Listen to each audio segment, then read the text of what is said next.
เวลาเราหักนะปึ๊บ ใช่มันจะเป็น มันจะเรืองแสงให้เรานี่จิตเฮ้ยของน้องแกนเจ๋งมากอ่ะ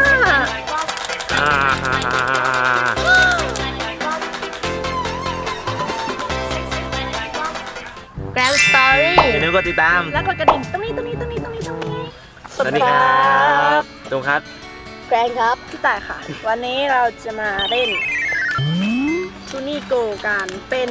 แท่งเรืองแสงมีทั้งหมดกี่แบบเนี่ย1 2 3 4มีทั้งหมด4แบบมีเป็น อ๋อ สี่แบบ มีเป็นกำไรข้อมือ กำไร เป็น2ชิ้น8นิ้ว3ชิ้นนี่เป็นแบบนี้อันนี้4ชิ้น8นิ้วนี่2ชิ้น8นิ้ว อันนี้แกะมาดูก่อน อันนี้มีแค่4แบบนี้ โอเค น่าเล่นมากเลยเดี๋ยวเรามาลองแกะดูว่าแต่ละอันจะเป็นยังไง แล้ววันนี้ โอ้ดึงแบบนี้เลย โอเคยังของพี่ต่ายเลือกเป็นอันนี้เม่เป็น4แบบ8นิ้วนี่มันก็จะมีทั้งหมด4แบบอ๋อมันให้เราไอ้นี่เว้ยให้เราเสียบเอง อู้ก็คือน้องแกนเอาแบบแว่นตานะครับ อันนี้คือขาแว่น อันนี้ตรงตัวเรืองแสงพอหักแล้วแสงมันจะขึ้นแบบนี้ ตอนนี้ยังไม่มืดเลยแต่สวยแล้ว แล้วก็อันนี้เป็นที่วางในใจ ตัวเชื่อม ดื้อก็ตัวเชื่อมเลย เอาไว้ตัวเป็นแบบนี้นี่มันก็มาให้แบบ แล้ว นี้ ก็หักแบบนี้นะ ใส่ แบบนี้ มันแท่งแสงหาตรงนี้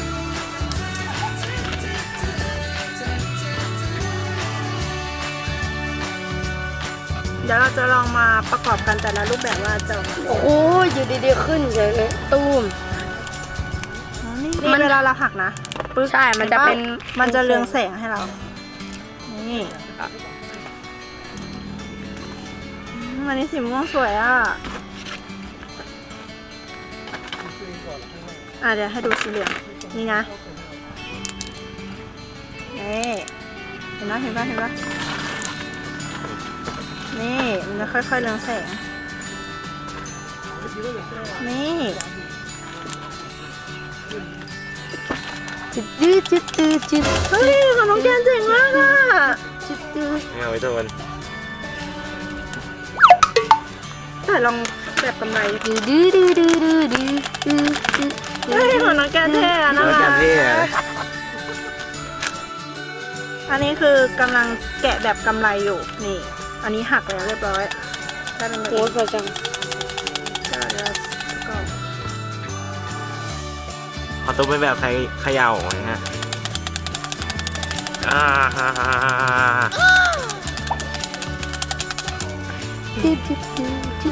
โอ้ย